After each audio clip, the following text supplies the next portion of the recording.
First of all, Shavua Tov, everybody. Chodesh Tov. I would like to take the opportunity also to thank the hosts, Daniel and Lauren, for not only opening their home for this lecture, but there were other lectures, and Baruch Hashem. The famous story that we got stuck here a year and a half ago in the hurricane, so that's where we were stuck. So it was a good stuck. So, Baruch Hashem, thank you so much for opening your home and organizing such a beautiful night. Mezrat Hashem, Hashem should bless you both with great happiness and health and parnasa, and you should marry to do many more classes and events that will benefit the public. So, we're going to talk today about Pesach, but we're not going to talk about matzot, and we're not going to talk about the afikoman, and we're not going to talk about chametz, and we're not going to talk about Leil Seder. So I'm just preparing you already now that you're not going to get disappointed. We're not going to talk about anything that you think about that is in the title of Pesach, but we are going to talk about Pesach. And there's so much more to say, I don't even know where to start. We are in a very, very powerful, special, auspicious time. And imagine now somebody would give you an opportunity to go into some jewelry store and tell you have 3 hours, take whatever you want. So some people, what they do is they say, you know what, thank you so much. I have a nice watch and I have a nice ring, and it's okay. You're very kind, but it's okay. Some people will say, you know what, okay, I'll have that watch and these earrings. The smart person, what he does, he goes home, he gets duffel bags, and he starts filling up the bags with jewelry. So we have now a countdown of 14 days where you have the opportunity to go home and get duffel bags and start filling it up. You can leave tonight and say, thank you so much, the pizza was amazing. Or you can say, okay, I heard one thing. Or to say, okay, how am I filling duffel bags? Because Pesach is one of the most auspicious time in the year. And we're not celebrating Pesach because we left Mitzrayim, Egypt, 3,400 years ago. We are commemorating Pesach for many other things, which the main part of Pesach that we're celebrating or trying to focus on or to kind of line myself is with the opportunity that comes with Pesach. The opportunity that comes with Pesach is to go out of Mitzrayim. And Mitzrayim is not a country 700 kilometers south of Israel. Mitzrayim is a state of consciousness that in Hebrew Mitzrayim means Meitzarim, limitations. And we're all in a Mitzrayim. If you are not in Mitzrayim, then you leave the world, you're done here. We're all in Mitzrayim. That's why we start the Haggadah by saying, Avadim ha'inu leparov leMitzrayim, but we say ha'inu, we were. It's not, we don't say our forefathers were slaves in Mitzrayim. We say we are slaves in Mitzrayim. And again, we're going to mention the word Mitzrayim a few times tonight. Do not try to imagine in your mind a country of Egypt, south of Israel. Mitzrayim is a state of limitation. Mitzrayim comes from the word in Hebrew Meitzar. Meitzar is something that limits me, and I have to go out of Mitzrayim. That's why in our Torah, almost any prayer or any time we learn Torah or do any mitzvah, we say Zecher Letziat Mitzrayim, to commemorate going out of Mitzrayim, because my entire existence is to go out of my Mitzrayim. And Pesach is the time that gives me this power. And everybody is stuck in some type of a Mitzrayim that they have to go out from. And if a person doesn't understand that he's in Mitzrayim, he or she, then that's how severe the Mitzrayim is. And we have 2 weeks to prepare for the opportunity. If you take it the right way, then comes the night of Pesach and you're ready to receive this blessing, to receive this godly light. Now we're starting the month of Nisan. We celebrated Rosh Chodesh today. And the month of Nisan in general, the entire month, is a month when there's the power or the energy of being renewed, and especially in my soul. Everything needs to be renewed. Sometimes you're looking at your closet and you're saying, all these clothes are old, I want to renew my entire closet. Fashion changes, whatever, the clothes are old. Constantly we want to replenish or renew something. Same thing with my soul. The soul also needs to be renewed. Pesach is the time when we renew the Neshamah. And the reality is, this is something many don't realize, but our reality constantly renews itself. We might look at the same thing every day, and we might live in the same body for years, but my reality is being renewed every second. Because the Kadosh Baruch Hu recreates the world constantly. So our reality is being renewed all the time. Just sometimes it's under our nose and we don't even noticing. And the main part of any type of something new is in the month of Nisan. The other time in the year is Tishrei. These are the 2 times in the year where I have the opportunity to reset, or what they call now in our generation, go back to factory setting and then start again, to completely reset the system. Now, since I'm able to renew my soul, or the energy of my soul, then I first have to understand what is a soul. You know, most people don't even know what it means, a soul. You tell them a soul, they imagine like maybe a Casper, like, ooh, like. For the ones who don't know what Casper, it's like a cartoon of this little spirit that is cute and is. So people don't really relate with what. Actually, I got the attention of the kid.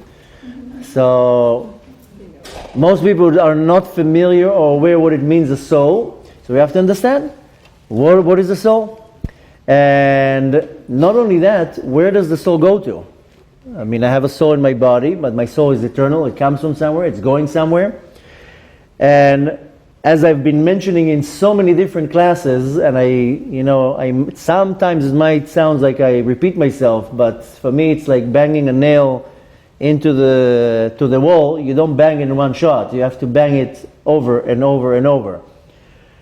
And in many lectures I will present a question that everybody has to ask themselves is, are you aware what is your purpose in life? And if you don't know what's your purpose in life, you are in big trouble. And don't think for 1 second you have one purpose. You can have 50 purposes, and you can have a purpose from now for 3 years, and then you move to a completely different place in your life, you start a new purpose. But that's a question you have to ask yourself on a daily basis. What is my purpose, and am I fulfilling my purpose? So it all has to do with my Neshamah, with my soul. And when I want to understand what is a soul, so I go back to our sages, and our sages explain that my soul is a chelek Eloka mimal, a piece of Hashem from above. What does that mean? I don't know. A piece of Hashem. Okay, so I'm a piece of Hashem. Great. Well, it didn't tell me anything right now. If a person wants to understand what it means a soul, then our sages give a parable. Imagine a mountain, and you chisel a piece out of the mountain and comes out a little stone. So this is what it means that my soul is a piece of God. Like as if a piece was taken out of God. God is the main part. I am a little piece that came out like a little stone. This is a chelek, a piece of Hashem. Chelek Eloka. Now, the mountain is, so to say, in this parable Hashem, and the piece is my soul. Of course, there are many, many pieces. Now, a person that is able to reach to a place where he understands, and not only understands, receives the level of Neshamah, which I spoke about it on Thursday in the class about reincarnations, the different levels of our soul. But when a person is able to reach to this level of Neshamah and understand that, then this person goes from a place of limitation, what we call gvul, to en gvul, to a place of infinite, with no boundaries and no limitations. Only when I receive the level of Neshamah. That's why I said most people, they don't even operate in the level of nefesh. So we have to understand, first of all, what means a soul, and how do I reveal the soul.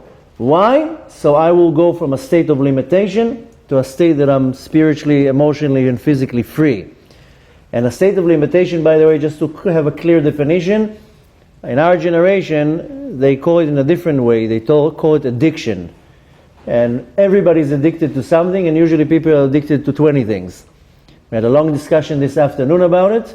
And again, very, very important, don't think I'm trying to hurt anybody or make a joke or that it will sound that I'm minimizing somebody's problem. I'm just trying to create the awareness of what's going on. Some people, their addictions are severe, drugs, alcohol, gambling, whatever it is. Some people, their addictions is very, very basic things. They're addicted to cigarettes, they're addicted to coffee, they're addicted to chocolates, they're addicted to their phone, to their car, to Facebook, to nonsense, to Netflix, you name it. When I can't not function with something, then I'm addicted to it. I mean, a lot of people don't want to hear the word addiction. So we'll call it now, to make it soother on the ear, a limitation. Now, there are other types of things that I'm limited to, not only physical things. A person can have a problem with anger, and that's his limitation. He doesn't know how to control his anger. That's a state of limitation. I can be very judgmental. I can be extremely jealous. I can be sad. Whatever it is, that's a state of limitation, because I don't know how to control myself. So when I'm talking about a state of limitation, it can be many different things. But I need to reveal my soul, because if my soul is revealed, I will never be in any state of limitation. I will be free. That's my purpose. Not the purpose, but one of the goals that I want to do is to be able to reveal my soul, to be able to take it from a state of gvul, of something that is limited, to something that is free and limitless. Now, this is one of my jobs to do here, and I need to be able to bring the soul back to its original state, which means I have to first look into what is the original state of my soul, and then bring it back to it. And that requires a lot of work. This is not something that takes right away, but when I'm able to do that, that's what will bring me my true happiness and my true pleasure. Because, agree with it or not, we are creatures that constantly looking for pleasure. That's how we created. Don't try to change it, because that's how we are. Now, our nature, our soul's nature, is to get pleasure from God, not from anything physical. But we will constantly look for pleasures. And, of course, everybody wants to be happy. I don't know people that they're by deliberately trying to be not happy. The sad reality is that I don't know how to find pleasure in my life. I don't know how to find happiness in my life. So I go to instant gratifications thinking that will give me happiness and fulfillment. But I need to bring myself to a point that I'm able to derive pleasure and happiness in my life from my soul, not from anything else. Now, one way of looking at it is that I want to bring something that is limited or is defined to something that is not limited. That's one way of looking at it. And I know maybe in the beginning some of the things I say will not make so much sense. That's why we'll go through the entire night. Then things will start falling into place. And if I'm able to awaken the soul in me, because most people are spiritually sleeping. That's most people. Even if they wear a yarmulke and have a beard and go 3 times a day to shul, doesn't mean anything. If a person is observant, it doesn't mean that the soul is not sleeping. Most people, their soul is sleeping, which means that I have to wake up my soul. If I'm not going to wake up my soul, again, I'm in a state of limitation that will be translated in many different ways. So in order for me to understand that, because my main goal is in Pesach to bring to a revelation that my soul is revealed, but I have to first understand a quick background, what is a soul? Now, when you're looking in the roots of creation, you have to constantly go back to the source. When Hashem created the world, He did not create the world to punish anybody. Hashem did not create the world to make us suffer, and Hashem did not create the world to torture us. It's the complete opposite. Hashem created the world to benefit us, to give us. This is called lehativ im ruav, to give us something more than what we already had. This is the first misconception that you have to completely erase from your database. Hashem is not here to torture you in any type of way, and not trying to hurt you, not to try to go against you. It's the complete opposite. Hashem is only for us to become much, much better. Kind of like a relationship of a healthy parent. A healthy parent is not looking to fail the child. The healthy parent wants the child just to succeed, to be happy, to find their path. And the parent is willing to take risks and to sacrifices just for the child to be happy. I'm talking about a healthy relationship between a parent and a child, because there are many parents that they're not like that. But with the Kadosh Baruch Hu, the ultimate parent, he has no agenda to make me fail. His entire point is to make me be greater. Now, the way that it's explained in the Kabbalistic term is that my soul is a vessel. This is, for example, a vessel. Because if I want water, if I don't have the cup, how am I going to take the water from point A to point B? So we use everything in this world as vessels. And my Neshamah, my soul, is a vessel to be able to receive this godly light. What is this godly light? Pleasure. This is the easiest way to explain it. And I'm going to throw some big concepts throughout the night. You don't have to understand to depth of every little thing that I say. You have to understand the idea. But very, very general, our soul is a kli, it's a vessel to receive a godly light. The godly light is pleasure. That's how it works. Now, I need to have a desire or the goal to constantly grow and grow and grow, that my vessel is becoming bigger and bigger and bigger. Now, not only that my capacity is greater. And it doesn't mean something physical, by the way. It doesn't mean that I want to grow and have, instead of a 3-bedroom house, a 4-bedroom house. This is not what I'm talking about. It means that I'm able to receive much more godly light. How will this translate in many different ways? But one of the many ways that a person in his 20s can be very judgmental. He works on himself a lot, in 30s, 40s, 50s, and by in his 50s, his capacity to understand greater things is much, much better, so he's much less judgmental. So that's one way how I want to grow. I can grow with patience, I can grow with understanding, and so forth. Now, the source, the essence of the soul is coming from what's called Ein Sof, from a place of infinite, the essence of the Neshamah, and it wants to go there. Technically, we're not so happy to be here. And before the soul comes down to this world, it's subpoenaed to Hashem, and it's begging Hashem, I don't want to go down there. I'm good where I am. I know, who needs headaches right now? And Hashem says, no, it's good for you. And the soul is kind of begging, I don't want to go. I'm very comfortable where I am. I don't want to come back here. But Hashem says, no, you were created to go down, and you have a job down there. So the entire time that I'm here, I have a yearn to go back to where I came from. Sometimes people don't understand where this feeling is coming from, but I want to go back. We constantly want to go back to where we came from, because that's our source. Our soul is compared to a flame. What Shlomo Melech says, Ner Havaya Nishmat Adam, the candle of Hashem is the soul of a person. Put now a flame, a candle, the flame constantly wants to go up. Turn the candle upside down, the flame still will go up. Because the source of fire is underneath the moon. So it's constantly going to be pulled to its source. Same thing with my Neshamah. My Neshamah constantly wants to go closer to Hashem. The problem is that many people, they get confused, and my desire and longing to be connected to Hashem is mistranslated that I desire physical things. So one example out of many, just so you understand what I'm trying to say, many times a man will be attracted to a woman that is not his wife, and he can be married. And this attraction is not healthy, it's not positive. Why are you attracted to this woman when you have a woman already married to? So one can look at it in a very superficial way and say, oh, he's attracted to how she looks. The woman comes from Sfirat HaMalchut. She is a manifestation of the Shekhinah. The man recognizes this spark of the Shekhinah in the woman. He's drawn to the Shekhinah, not to the woman. His Neshamah has some type of an awakening, and he wants to be close to the Shekhinah. So it's translated that he's attracted to the woman. He even understands it, that he's attracted to the woman. So the Neshamah is being like magneted to something kadosh, to something holy.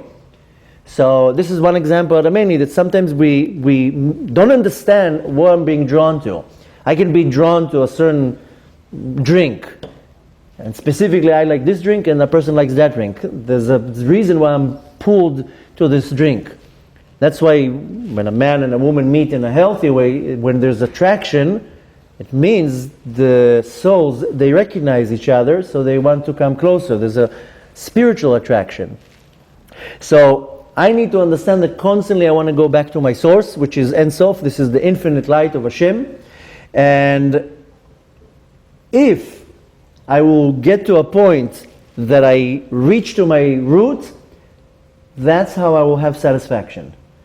We think that I will have satisfaction if I made $1 million, or if I was able to build something, or to achieve a great achievement in sports, or whatever it is. I think that's a satisfaction that I get, but I constantly want to get to a point that I'm satisfied. Most people are depressed and sad because they're not satisfied with the outcome of their hard work. A person can invest 3 years in business and not make money. And it's not because he's doing something wrong, because from Shamayim, he's not supposed to make money. Now he's not satisfied, he's disappointed. But you did everything you could. It can be also in educating your kids. Some people are disappointed in themselves because the kids are not going in their path. You did what you could. That's not the path of the child. And so forth. But what will give me the ultimate satisfaction is that I'm able to connect to my source. Once I'm connected to my source, that's when I will receive the ultimate satisfaction, and nothing has to do with anything physical. Now, how do I connect with my source? The source, of course, is Hashem, only through my soul. There's not any other way you can connect to Hashem. No loopholes, no shortcuts. You can only connect to Hashem with your soul. The soul is the link, the connecting link to Hashem. And the soul, I'm talking about the level that is called Neshamah. We're talking now only in level of Neshamah. I know some are more familiar with different terms of Nefesh and Ruach. Now we're talking about Neshamah. I want to get to a point of Gilui Neshamah, that my Neshamah is being revealed. Now, there's a parable why we can never get satisfied. The parable goes that if a daughter of a king that has everything goes out on a date with a young man, he will buy her anything, she will not get satisfied. She says, "Were you trying to impress me? I'm the daughter of the king. I have everything. So you buy me a Honda, I have a Ferrari. I have 10 of them. But you're not impressing me. You gave me a little ring. It's very nice of you, but I have a closet full of rings." So the daughter of the king will not be impressed by any presents. You have to impress me in a different way. Same thing with the Neshama. You think the Neshama will be impressed with things in this world? You think the Neshama is impressed with pizza? Your body's impressed with pizza. Ooh, it's the best one. Neshama is like, what are you giving me? A piece of dough?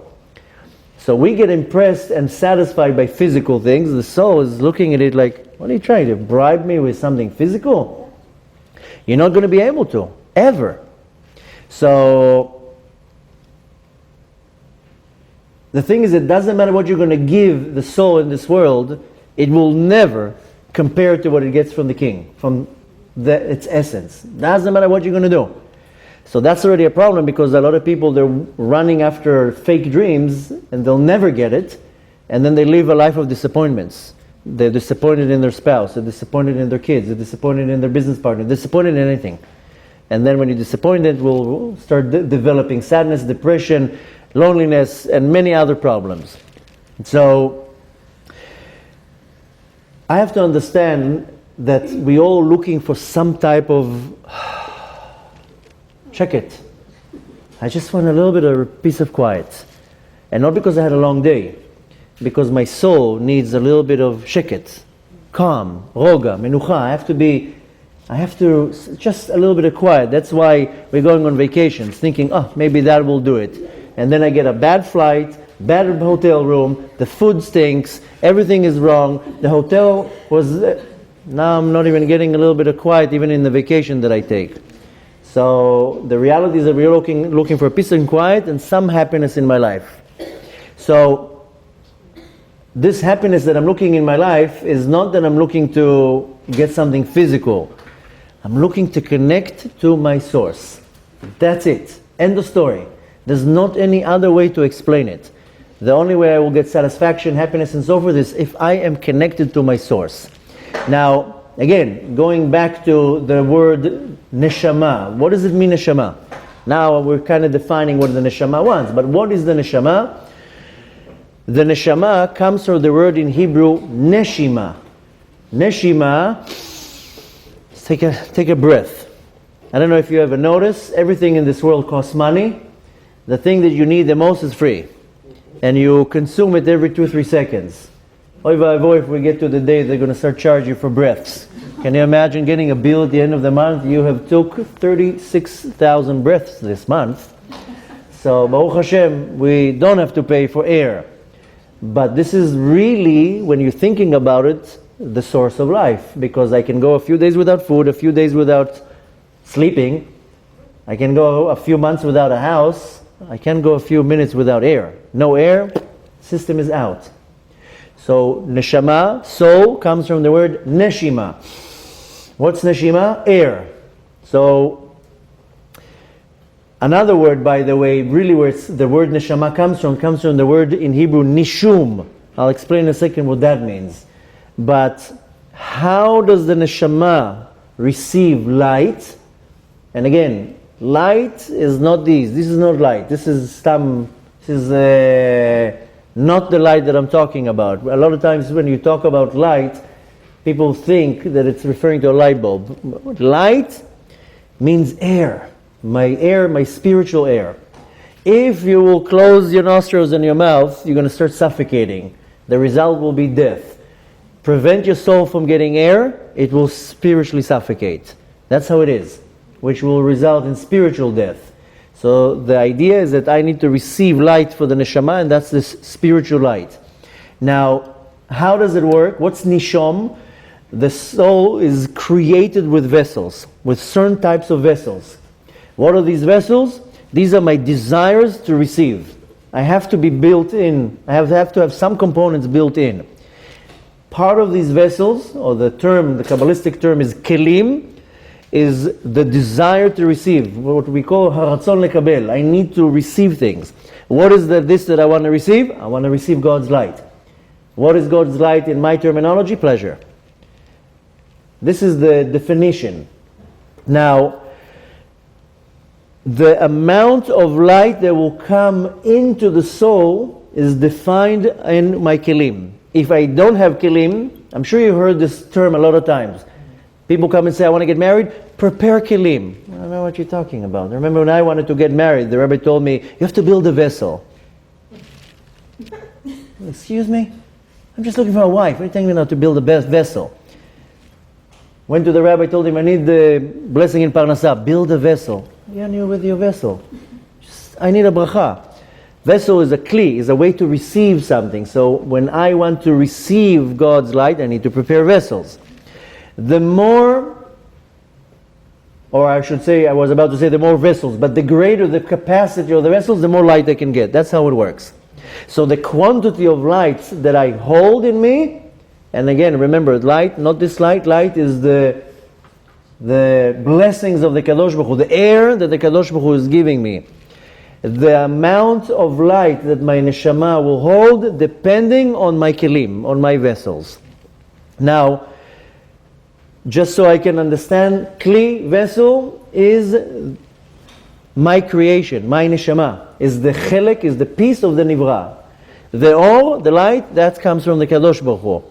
So I have to connect them together. The light of the soul into the vessel.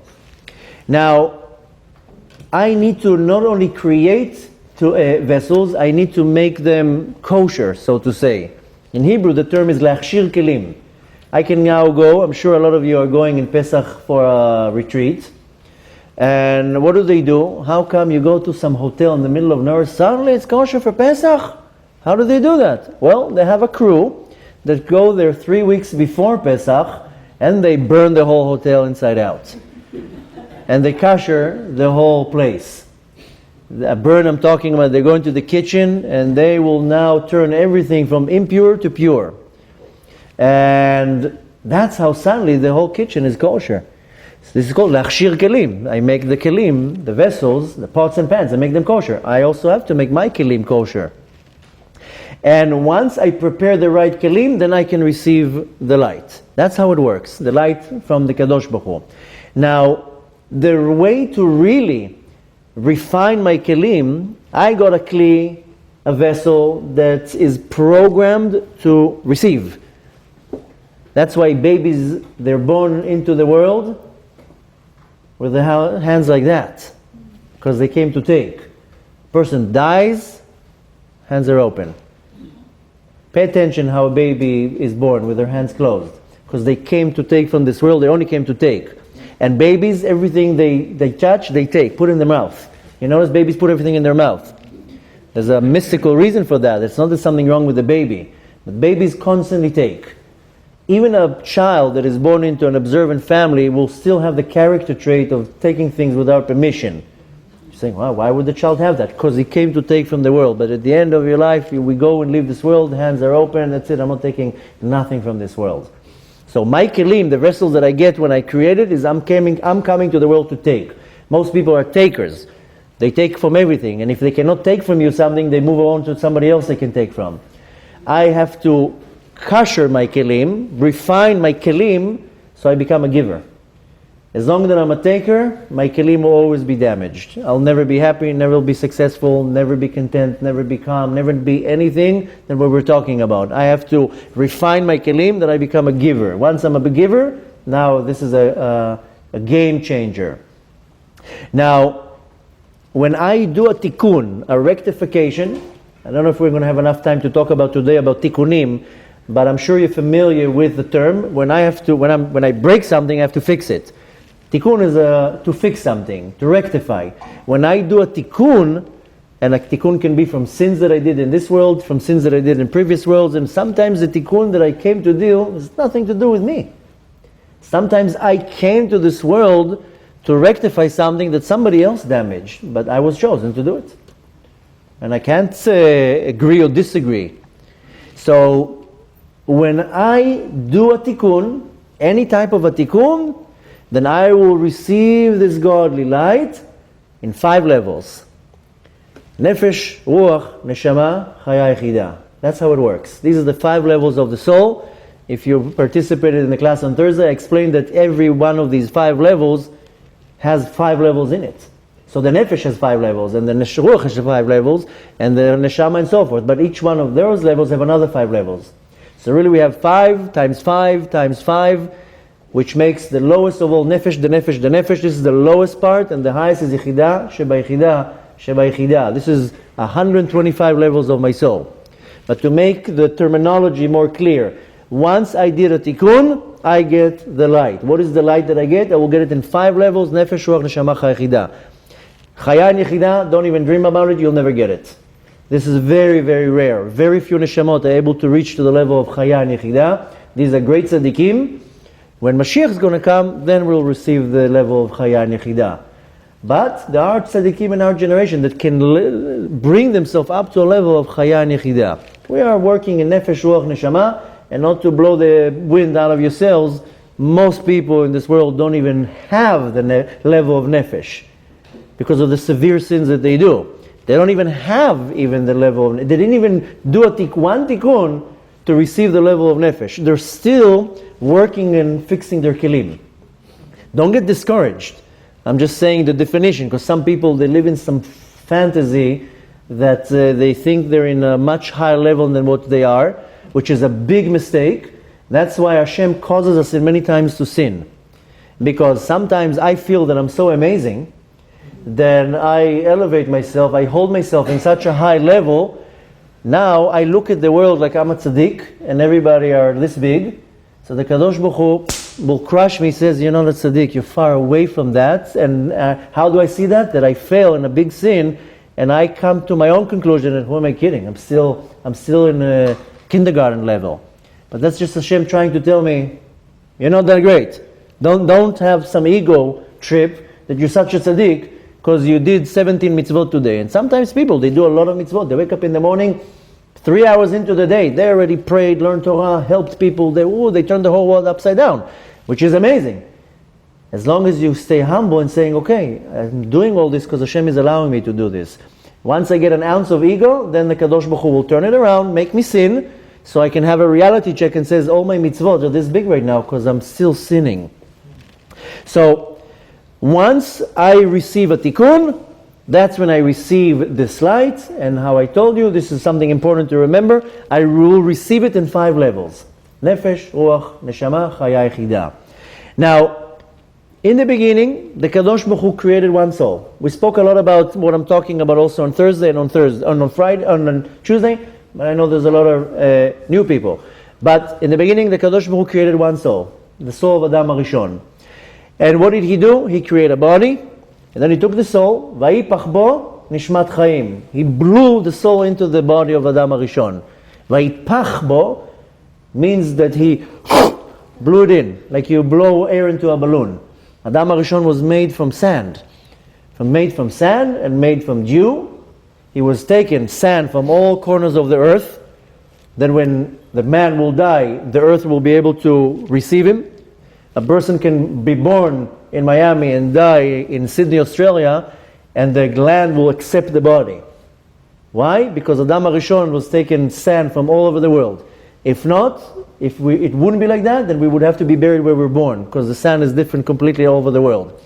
Now Hashem took some heavenly dew, and He mixed it like dough, and He made a human body. That's one of the many, many reasons why the tikkun of the sin of a Chava is given to the women. And what do they do on Erev Shabbat? They make challah. Because the challah of the world is Adam HaRishon. Adam HaRishon, it's exactly the same thing. What is the flour? Flour is like the earth and the water, and you make challah. This is one of the biggest tikkunim that a woman can do, is to bake her own challah, because she's doing a rectification to what was damaged originally in Gan Eden.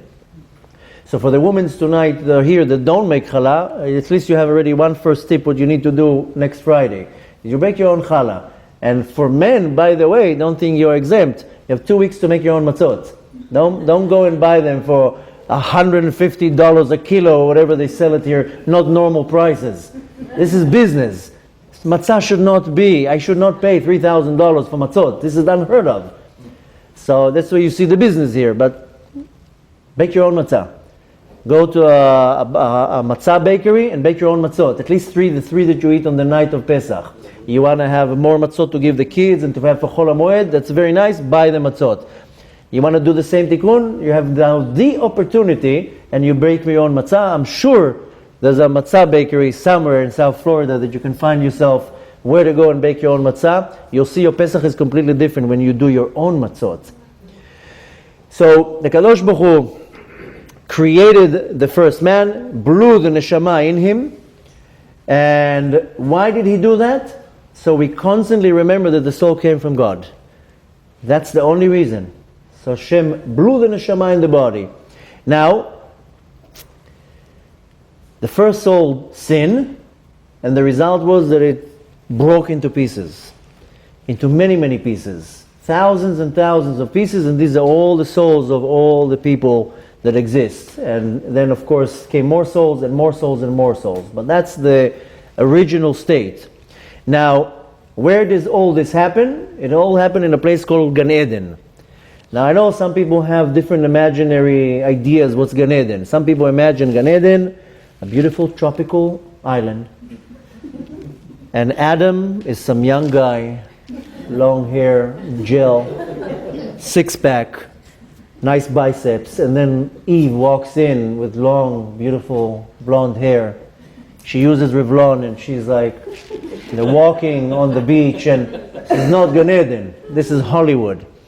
Gan Eden is a state of consciousness. Gan Eden is right here. Also Gehenom is here. Everything is here. I'm not talking about the Gan Eden where the souls are sitting right now, the ones who are actually resting and waiting for Mashiach to come. The Gan Eden where Adam HaRishon was walking around, it's in this world, just that it was a state of consciousness. In the beginning, Adam HaRishon did not have a body. The Talmud says that his feet were on the ground in the world of Asiyah, in this world, but Rosho Magia Shamayma, his head was in the heavens.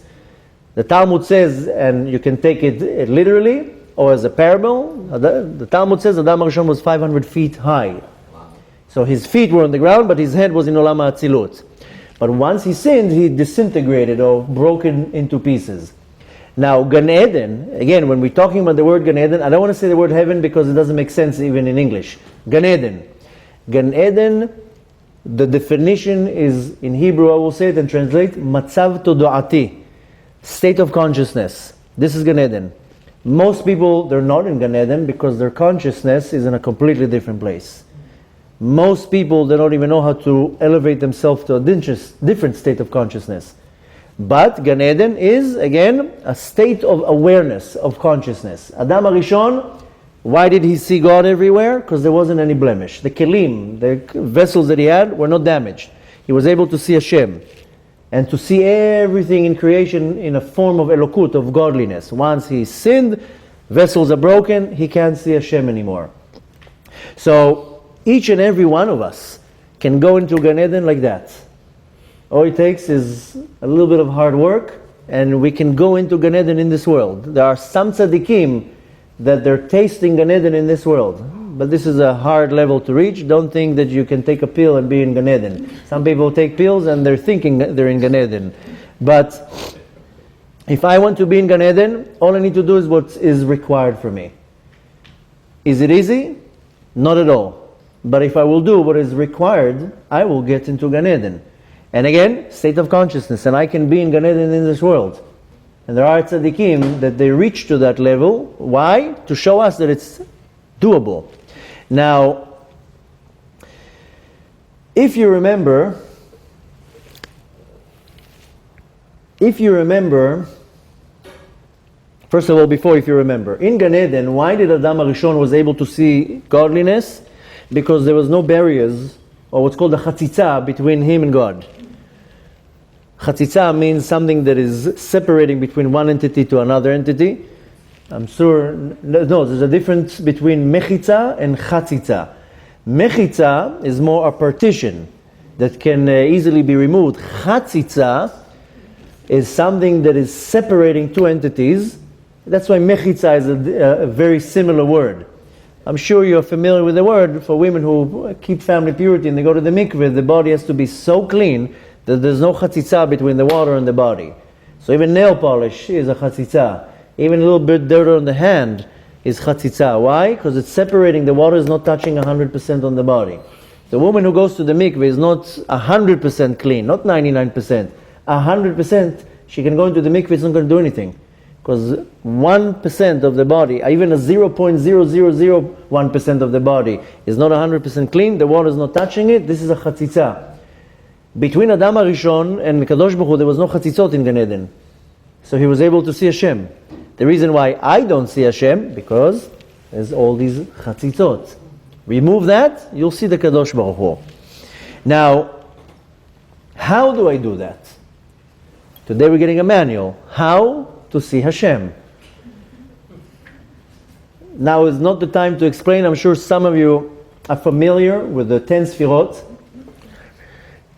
The Sfirot are divided into two groups: intellect, what is called mochin, and midot, the emotions, which is the lower part of the Sfirot. The midot, the higher part of the midot, are called chokhmah, bina, and da'at. Now, to the ones it's a little bit more familiar, there is an argument in the teachings of Kabbalah about these midot, about these Sfirot. Rabbi Moshe Cordovero, who is known as the Ramak, says da'at is not a Sfira. The Sfirot are keter, chokhmah, bina. The Arizal, Rabbi Yitzchak Luria, who was his student, says no. Keter is a crown. It goes on the mochin, on the head. Chokhmah, bina, and da'at are the Sfirot. That's where they argue between them. Needless to say, they're both right. It all depends where you're looking, for the angle you're looking from. We're not here to explain the argument. Why am I saying that? Because da'at, to many opinions, is not considered a midah. But it's part of the mochin. When you're looking at the mochin is intellect, is brain, is a spiritual brain. When you're looking at the structure of the brain, then chokhmah is the right side of the brain, bina is left side of the brain, and da'at is the back side of the brain. In our generation, a lot of people are aware, especially when it comes to addictions, because we're talking about addictions and limitations, most of the addictions are coming from the subconscious. If a person knows how to decode the subconscious, the da'at, no addiction. One example out of many, this is not now the time to talk about it, but I did promise many people, and I will make a whole course about how you re-decode the dot, how you get rid of addictions. Because when I became observant 18 years ago, minus 2 weeks, I was addicted to anything that existed in this world, from big things to small things. And one by one, I dropped them. Because it's all in the back of your mind. It's all in the dot. One example out of many, I was an extremely heavy smoker. I used to smoke 3 packs a day of cigarettes, like an average Israeli. And not like regular cigarettes. Red Marlboro, I was like a chimney. And I quit like that. Miraculous story. Maybe later we'll have time, I'll tell you how. But the physical way how I did it was through hypnotism. And hypnotism is that they go into, the hypnotist goes into your dot, to your subconscious. I mean, modern terminology is called subconscious. You have conscious and subconscious, which is very funny because, but anyways, I'll tell you once the story. But the idea is to go to the subconscious, to the dot, and to recode it. We are programmed in the world to do certain things. I think that I need to do something. But once I get to the level of that, I'm able to overcome almost any addiction. If you do it the right way, you'll be able to knock off anything. Not only physical things, also spiritual, emotional things. So I need to get to a point that I know how to develop my da'at. The sphira that is at the back part of my mochin. What is da'at? Awareness. This is the way to translate what it means, da'at. And some of you were here in the afternoon class, some of you were here in the class I gave on Monday in the Safra Shul. I was talking about Hebrew letters. The ones of you who paid attention, some of you were texting, some of you were sleeping, some paid attention. The ones who paid attention, I was asking a tricky question: how many letters do we have in the alphabet? In the Jewish alphabet, of course. So everybody raises their hand, very excited, and they say 22 letters. Wrong. We don't have 22 letters.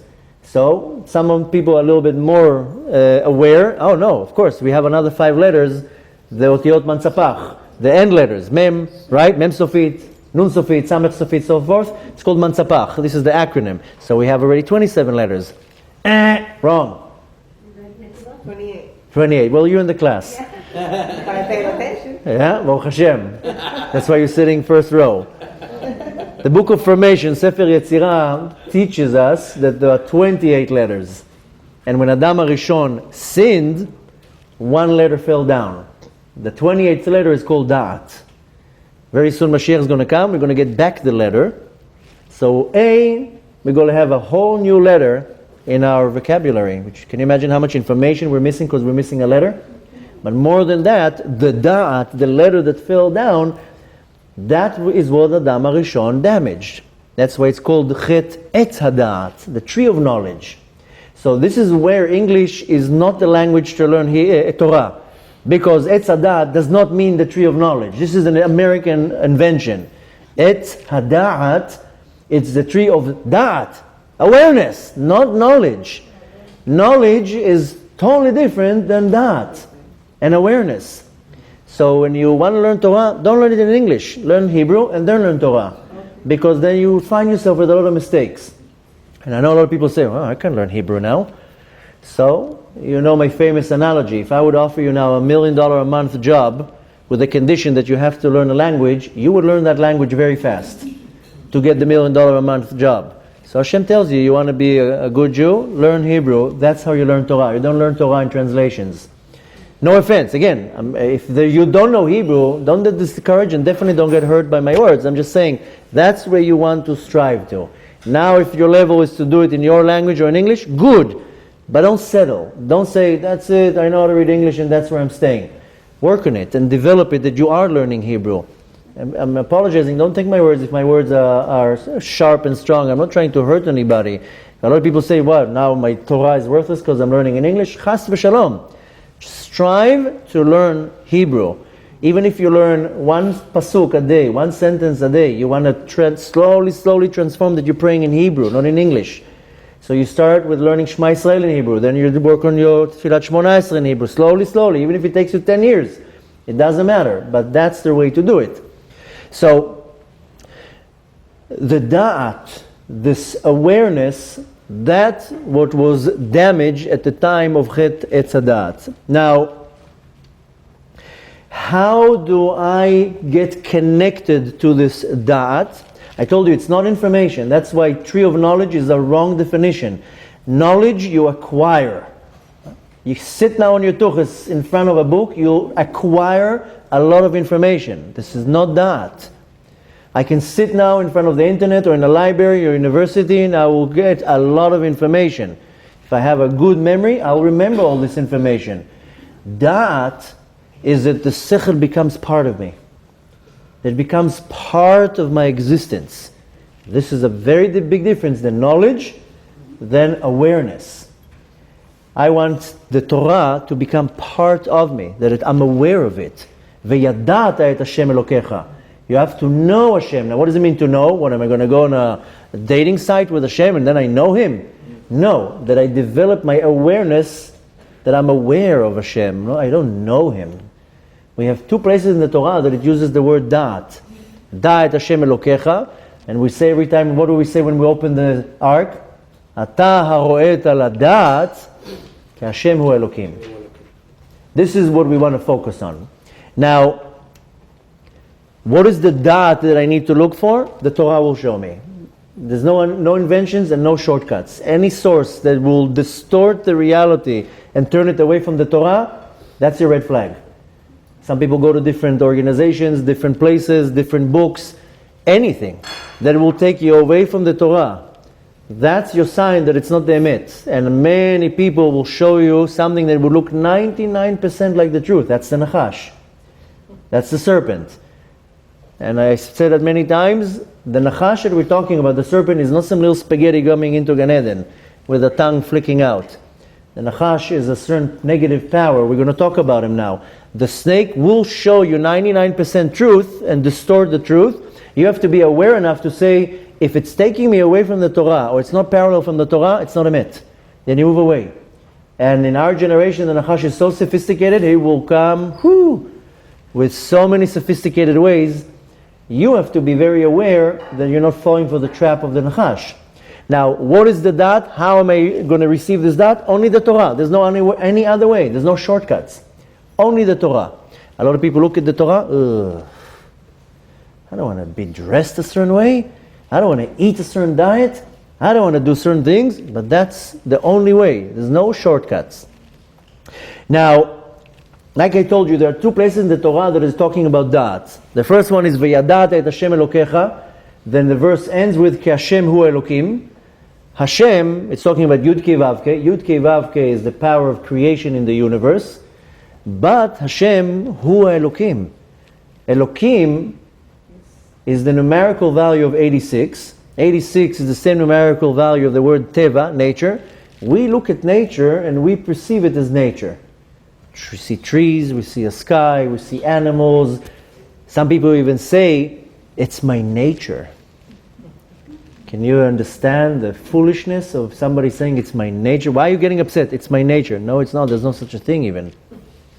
So, nature that we see around us, we perceive it as nature, but the Torah comes and tells you, Hashem hu Elokim. The Teva is Hashem. That's how you start developing the da'at.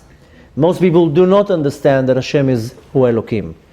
That's why the next verse that we say in the Torah, specifically when we open the ark, Ata, you haro'et al da'at, you were able to reveal the da'at. What? Ki Hashem hu Elokim. Your purpose in life, for what we're talking here, is to reveal that Hashem hu Elokim. That's why in Yom Kippur, what do we scream it towards the end of Yom Kippur? Hashem hu Elokim. 7 times we scream that. That's the purpose. Now, when we want to look how to find my Neshamah, the only way to find my Neshamah, and like I told you, if you do not or did not find your Neshamah yet, then you'll never reach your purpose. Tonight we want to get to information, how do I find my Neshamah? Once I reveal that Hashem hu Elokim, my Neshamah is revealed. End of story. So now we're going to talk a little bit about how do I get to a point. What does it mean Hashem hu Elokim? Elokim, hold on, if you don't mind, questions at the end. Elokim is the only name of Hashem that is plural.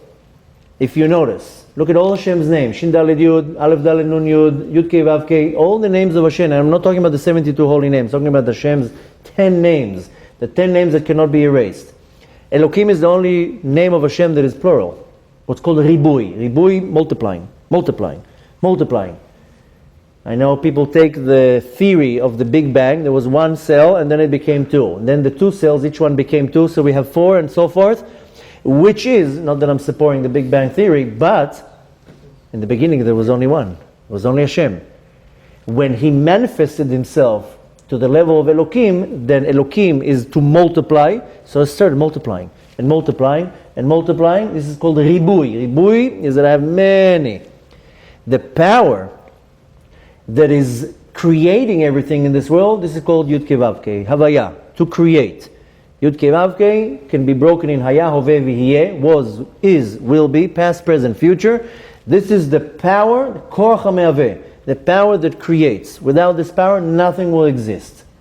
But nevertheless, I'm not aware of it, I don't see it, and I can relate with it. I can't relate with something that is above time, even if I will try to. Doesn't matter how much you'll try to, doesn't matter how genius you are. You will never relate with something that is above time, because we are bound into time. So, the power that is creating the world, Yud Kei Vav Kei. Elokim is what is covering this power, and it has the ability to multiply and multiply. That's why you know how many flowers are in nature? Gazillions. How many fish are in the nature? Why don't we have one fish? There's billions of fish. There's billions of flies. Billions of whatever you want. There's billions of everything. Why? Because this is called Ribui, and it will always continue. But Havaya, Yud Kei Vav Kei is only one. Shem Echad u'Shmo Echad. Now, En Od Milvado, there is nothing but Hashem. I know people like saying that, and people put it on bumper stickers, and En Od Milvado, and you want to reach to a point that you know what you're saying. I know it's a very nice term to say En Od Milvado. En Milvado means there's nothing but Him. But we want to reach to a level that I know that Havaya or Elokim. How do you know that? I'm expressing my da'at, my awareness, that I am aware that Hashem Hu Elokim. Very few people are able to reach that. We're going to talk about it tonight. And I need to understand when I say En Od Milvado, there's nothing else but Hashem. What does it really mean? Ask yourself. Take yourself now 20 seconds in your mind to ask yourself, what is En Od Milvado? What is nothing? There's nothing but Hashem. A person that understands what is En Od Milvado lives in this world in Gan Eden. That's how it works. That's where there are some tzaddikim that are able to elevate themselves to a level she'en od milvado, I'm already in Gan Eden. There's no mechitzot. And I'm living in Gan Eden. And some people do reach it. Don't for 1 second be discouraged that what I said in the beginning, they're in a very low level. Any person can reach it. Now, in order for me to understand that Havaya Ulakim, this is the awareness of Gan Eden. This is the consciousness of Gan Eden. So the Kadosh Baruch Hu is everything, and Adam HaRishon had this level of awareness or consciousness, so he saw that Havaya is Elokim. So he didn't see walls, he didn't see trees, he saw Elokim, he saw Havaya. He says, but Havaya, the nature that I see, it's Be'etzem Havaya, or it's just a cover. So, now of course we want to strive to come to Gan Eden, but you know Gan Eden has a Leumat Zeh. Shlomo HaMelech says, Zeh Leumat Zeh, Bara Elokim. Hashem created everything with a Leumat Zeh, a mirror. Everything has a Leumat Zeh. Means something that is opposing it, or mirror to it. For example, one example out of many, Moshe Rabbeinu, the greatest prophet of all generations, our leader, brought the Torah down to the world. He also has a Leumat Zeh. Bilam HaRasha. The Torah says if Bilam would direct his energy to something positive, he would be greater than Moshe Rabbeinu. But he chose to be negative, so he's the power opposite of Moshe Rabbeinu. So Gan Eden also has a Leumat Zeh. It's called Gehenom. And a lot of people don't like hearing the word Gehenom because they're thinking of barbecue, skewers, fire, turned upside down. Gehenom is just the Leumat Zeh of Gan Eden. What is really Gehenom? Gehenom is that I separate Havaya from Elokim. That's Gehenom. Now I know for us, human mind, I didn't make sense in anything that I just said. But the state of Gehenom is that I separated Yud Kei Vav Kei, Havaya from Elokim, so I live in a consciousness of Gehenom. That's why we all live in Gehenom, by the way. Gehenom is here. This is not some furnace in the heavens. I live in a state of Gehenom. I suffer, I have diseases, I'm sad, depressed, things don't work out. This is a state of Gehenom. Why? Because I separate Havaya from Elokim. Connect Havaya with Elokim, you live in Gan Eden. In this world. That's mainly our focus. Very soon Mashiach is going to come. This is what we're going to see. We're going to see that Havaya hu Elokim, right? And we're going to live in this world. Neshamot begufim. Souls in bodies. But we'll be able to see it.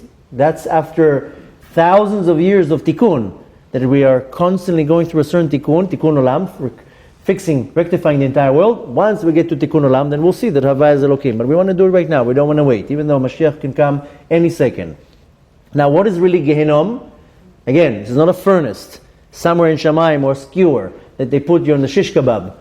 Gehenom is that there's no chayut, there's no life force.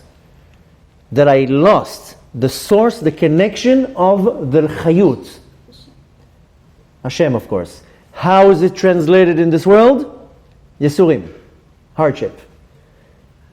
You choose which hardships you relate with. Everybody has hardships. Everybody. I'm not talking about hard chips. I know that's how it sounds. Hardships, suffering. People suffering in the financial department, severely. People suffer in the health department. People suffer in many different ways. This is Gehenom. What is Gehenom? No chayut. No connection to the Or Ein Sof.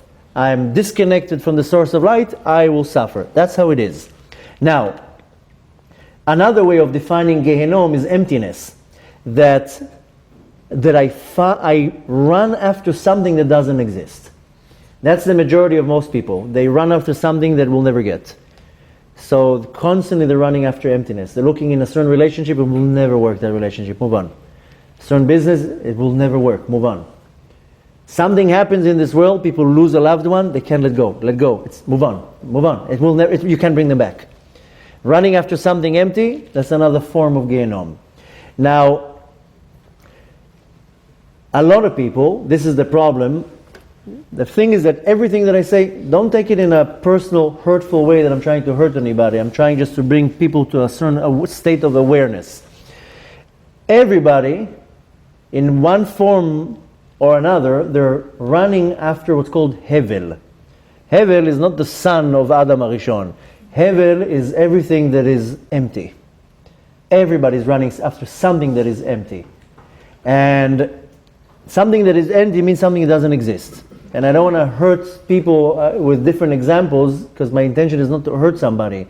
But if you just use your own analogy. If I'm running after something that does not exist, this is running after Hevel, I will be in a state of Gehenom constantly. Because I will never, ever will get it.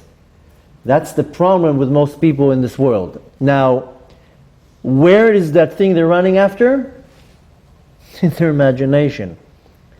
In Israel, it's a little bit more common to say about a person. In English, it won't work well, the term, but in Hebrew it says a person that chai b'dimyonot, is living in some imaginary world. And it's not I'm talking about that somebody's just dreaming on something. Dimyonot, that what I go after is a dimayon. It's a hallucination, not something doesn't exist. That's a very dangerous situation. And we turn to imagine things. And again, take everything that I'm saying. If you're smart, you're taking notes. If not, it's recorded. You're going to see the rerun. But you have to constantly, every word that I'm saying. If you're getting hurt from what I'm saying, then it just means your ge'ava is a little bit too sensitive, that you're taking it personal. I'm not saying anything personal. If you are smart, you take everything that I say and you're trying already now as I'm speaking, trying to recognize where is this in me. If you cannot point your finger where is the hevel in your life, then you have to work harder. There's a hevel in your life, something empty that I'm running after. One person will be how they look. One person will be a business that will never work out. Another person will be running after some goal, dream, relationship, whatever it is. You have to recognize the hevel in your life. What are you running after that will never happen and doesn't exist? Now, most people will suffer because they're running after something that doesn't exist. And sometimes there is a situation and it will not change. Or it will change after a very long time. This is part of the tikkun. But if you think you have the ability to change it, this is running after something that is empty. And again, it can go to many different directions. Some people, unfortunately, they have a very severe disease. And it's suffering for the whole family. And the parent can suffer because the child has a disease. But the disease will not go so fast away. Don't think that you can do anything. You can pray, you can help, you can assist. But I sometimes cannot change a situation. I have to accept it. So very important. I hope you're taking some pointers. You have to find in your life where's the hevel you're running after, because it's going to cause you a lot of suffering. A lot of suffering that you can save to yourself. There's enough suffering in this world. You don't need to add more. Now, going back to what I said in the beginning, Adam HaRishon was in Gan Eden. Then came the snake and made him fail. And again, the snake is not some little spaghetti coming into Gan Eden. The snake is an evil force that the intention of the snake is to disregard Hashem, to go against Hashem. There's a reason for that. Hashem created the snake. It's not that he somehow appeared, but it's a power that will go against Hashem. This is the idea of a snake. The reason why it says a snake, because the character trait is sneaky. Something that, like the Yetzer Hara, try to get you one or another off your target. What did the snake told Adam and Chava? There's no God. God? You're hallucinating. Where do you say God? There's no God. That's what the snake in my life will tell me. There's no God. Yeah, but something is not working out. There's no God. Most people lose any type of reality because they don't have any faith. There's no God. That's the Nachash in our life that will come to tell you 100 times a day, there's no God. Why are you doing all these rituals? Why are you doing all these weird things? Look at yourself. There's no God. So I have to be very, very, very aware when the snake is coming into my life to try to get me away from the Kadosh Baruch Hu. And a lot of people, again, because we talked a little bit about Gehenom, a lot of people think that God punishes me. That's another big misconception. You know what punishes me? My own actions. God doesn't punish me. He stands on the side and he says, ugh. Now I know there is the way how Rambam, the Maimonides explains Sachar ve'onesh, reward and punishment. But really what punishes me is my own actions. I like calling it an action and a reaction. I do a positive action, the reaction will be positive. I do a negative action, the reaction will be negative. That's how it works. So I get punished by my own actions. Now, once I understand everything that I said up to now, this is the root of my tikkun.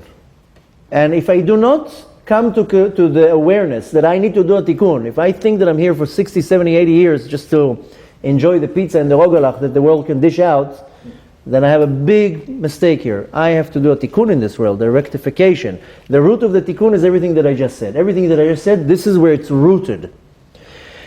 The tikkun that I need to do is I need to fix the fact that Adam HaRishon was kicked out of Gan Eden. He got an eviction notice from the sheriff of Gan Eden. You're out. You had your chance, get out. Can you imagine the sheriff coming on Gan Eden and putting the poster, you have 20 days to evict? Adam HaRishon had 20 seconds to get evicted from Gan Eden. He got kicked out of Gan Eden. He didn't even take any souvenirs. Now, if you look in the Torah, it says that right after Adam HaRishon was kicked out of Gan Eden, the gates were closed and right away was placed there guards. What is the definition of the guards? Do you remember? The two-headed sword that is upside down. La tacherev mitapechet. A two-headed sword that is faced upside down. This is the guard. Okay, it's a malach, an angel standing in the entrance of Gan Eden.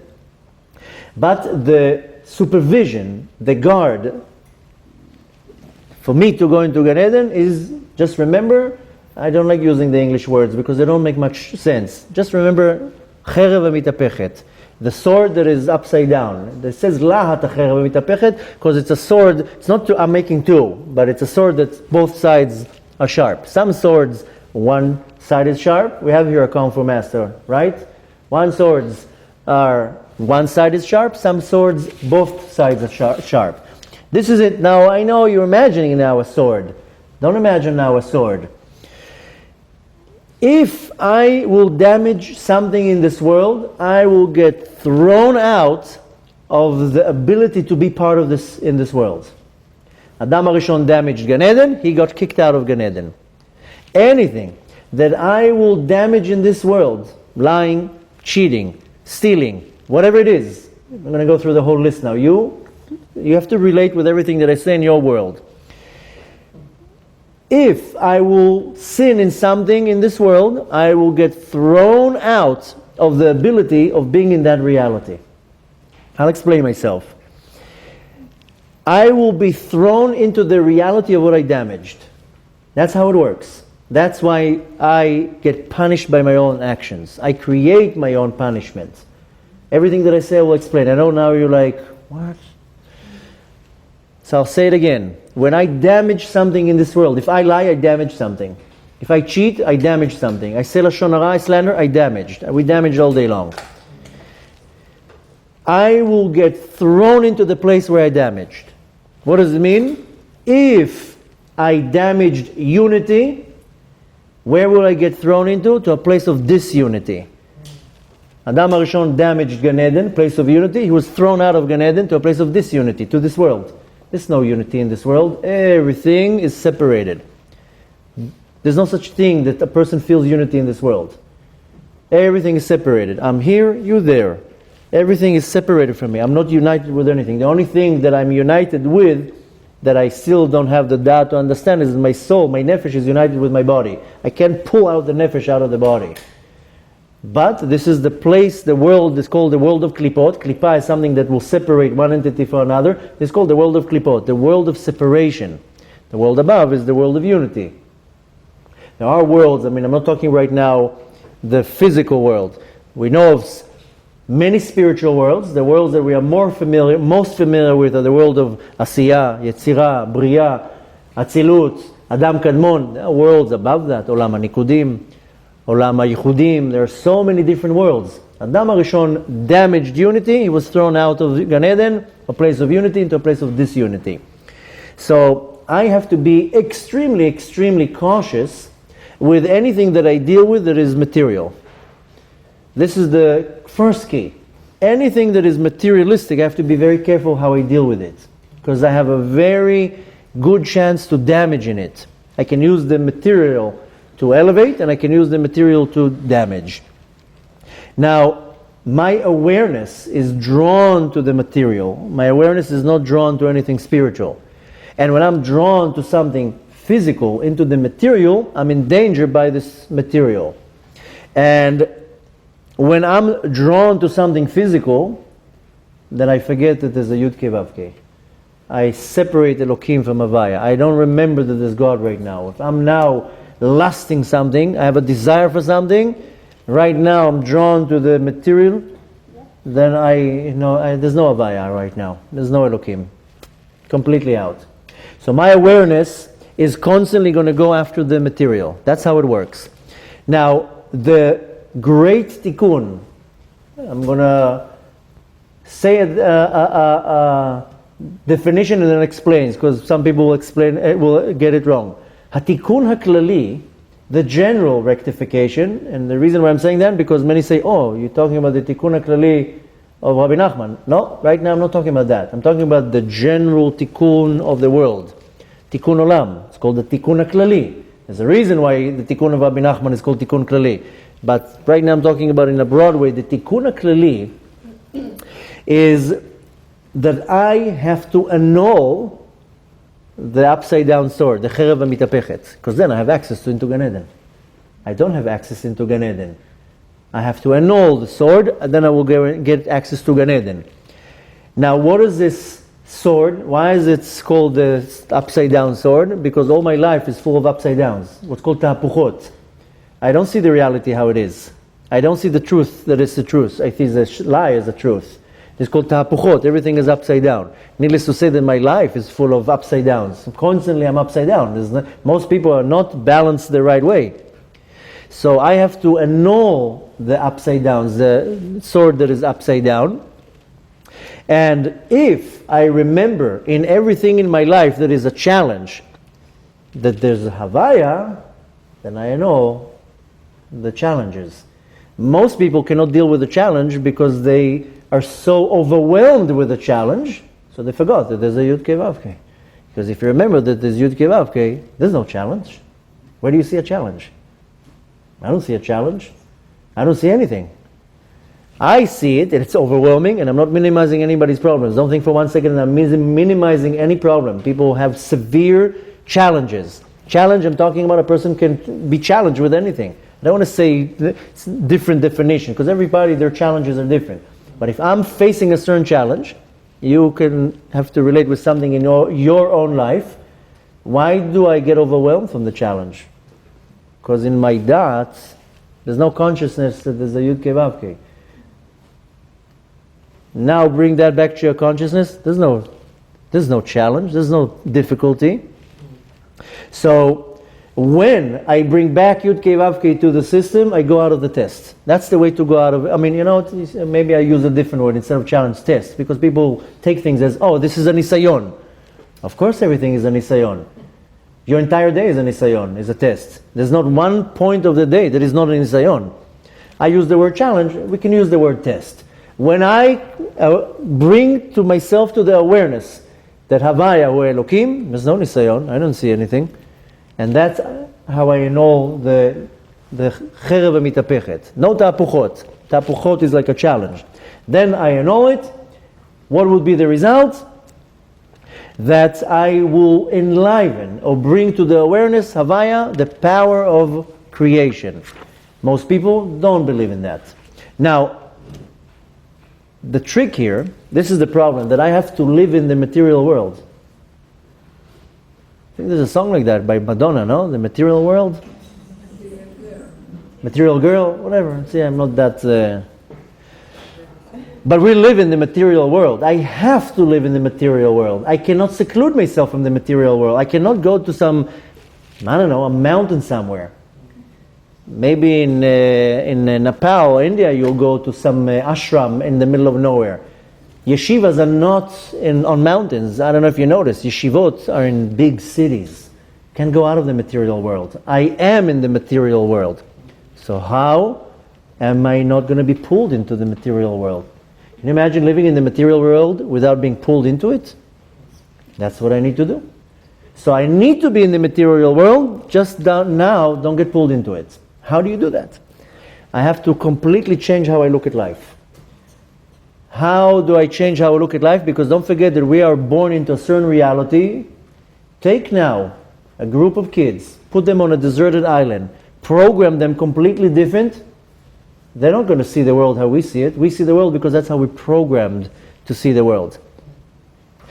Have you ever noticed that if you put on a table a few carrots and then put on the table a lollipop, now bring a 3-year-old. The 3-year-old will go to the lollipop or to the carrots? Go to the lollipop. Why? Take now this experiment that I told you, and put a bunch of kids, babies, on a deserted island and never show them lollipops, just show them carrots, just give them carrots. And then years to come later, put them in front of a lollipop, they don't even touch it. It's all how we are fed. We are fed in this world, we are fed into the lies. And it all goes into my subconscious. And then my subconscious is feeding me all these messages. You're driving in the car, and all you see is messages. And it's registered in your subconscious. You don't even notice thing. Everywhere you go. Screenshots. You're taking constantly screenshots of everything that you see. Most people don't remember. Take any normal individual, put him into a room, take him out of the room after 20 seconds, now tell him, can you describe anybody in the room? They're not going to remember this person was wearing a blue shirt, this person was wearing a black shirt. It's right away they forget. Very few people have photographic memory and they're able to see every little thing. Very few people. Most people it's registered in the subconscious. So I'm fed in this world a lot of lies, and that's how I operate. That's how I'm becoming a slave to materialism. Now I have to completely change how I look at life. Most people, they have some type of a program in their mind, and they will never change how they think. And I'm going to give you one example out of many, and I don't want to give too many examples because some people get offended or they get very, defensive, especially when it's something that is close to the heart. But most people are living in huge misconceptions. You know that most people in this world believe that viruses cause diseases. It's not such a thing. Viruses do not cause diseases. And most people in the world will think, and still think, that viruses create diseases. They don't. Disease is disease, virus is a virus. And this is one example out of many. People have all these misconceptions that milk is good for you. Where did you get that from? Where did you get that? Show me the scientific proof that milk is good for you. Milk is not good for you. Milk is created for the cow to feed its calf, not you. This is one out of many, many misconceptions in this world, and I'm not going to get too much into it because I told you, some of you nod, and some of you are like, fool. I don't know what you're talking about. But we are fed with so many lies in this world, and some people are so strong in what they're fed, they will never change the way how they look at life. So the first thing you need to do is change completely how you look at life. And like I told you before, we are fed with so much lies and misconceptions, so that's how we operate. And we believe. How come when you have a problem, you go to the rabbi will tell you one thing, you disregard it, then you go to a doctor, and the doctor will tell you that, you believe. Why? Because he has a stethoscope hanging on his neck? Or because he has a few diplomas on the back? Or is it the right robe? Why do you believe the doctor? Most people go to the doctor, they say I have a problem, the doctor tells him, here's a prescription, go and get the pill. Did anybody ever told the doctor, whoa, what are you giving me? Have you ever told the doctor, did you try it? Did you ever take it? Do you know what you're giving me? Nobody asks questions. Start asking questions. Why are you giving me a pill? Do you know what's in the pill? Why are you taking something without knowing what's in it? I can tell you that the doctor also doesn't know what's in it. He's paid for you to give it to you. Or he doesn't know how to cure you. So he shuts you up with a pill. But why when you go to the rabbi and the rabbi tells you, oh, change your habits, stop lying. No. Don't you have a pill? So, there's so many, I know it's easy, but we're not here for an easy life. Most people, like I told you, and I'll give one more example, and we'll move on. You know that 99.9% of people in this planet, if they have a headache, you know what they do? They take a Tylenol. And if that doesn't work, then they'll take a Motrin or aspirin. Did it help the headache? No. It numbed the nerve. That's what it did. You still have the problem. How about you just drink a cup of water, or maybe remove yourself from your cell phone that you are attached to it like this for 4 hours, so your brain is already barbecued from the radiation. You think the pill is going to make any difference? The pill's not going to do anything. It's just numbing you. So you don't feel the pain. So did you solve the problem? No, you didn't. You are being controlled by the material. It's pulling you in. So this is one example out of many. We'll move on. I have to change completely how I look at life. If I don't do that, it will never work, because we are programmed in this world. Now, we came to this world to bring back the concept of Havaya Elokim. This is the theme of tonight. This is what you need to go home. How do I connect back that Havaya Hu Elokim, Hashem Hu Elokim? Now, what is the problem? Is that the material is disturbing me. Because between Havaya and Elokim, there's the material world, the Chomer. So that's disturbing me to see that Havaya is Elokim. That's the problem. Now, how do I do it? That I need to overcome my weaknesses, my desires, and my lust to the material. I call it material, Chomer. I can desire food, I can desire marital relations, I can desire many things. I have a lot of lusts. Everybody has lusts. They might not say it out in the open, but they desire this beautiful cake, or whatever it is. You have to overpower your desires. You overpower the desires, you have the upper hand on the material world. How do you do it? I'm not saying anything is easy. I'm just telling you what you need to do. When you overpower your te'avot, then you have control over the material. Then the material is not controlling you. Whatever you are above, you control. Whatever you are below, it's controlling you. If it's sitting right in front of me a box of chocolates, and I will stop myself from eating the chocolates, I'm above the chocolate. I'm controlling the chocolate. But if I eat the first piece, and then another one, and then another one, and then another one, so the chocolate is controlling me. I'm underneath the chocolate. Something materialistic is controlling me, and now I'm stuffed with chocolates. So I need to know how to go over my te'avot, להתגבר על התאוות.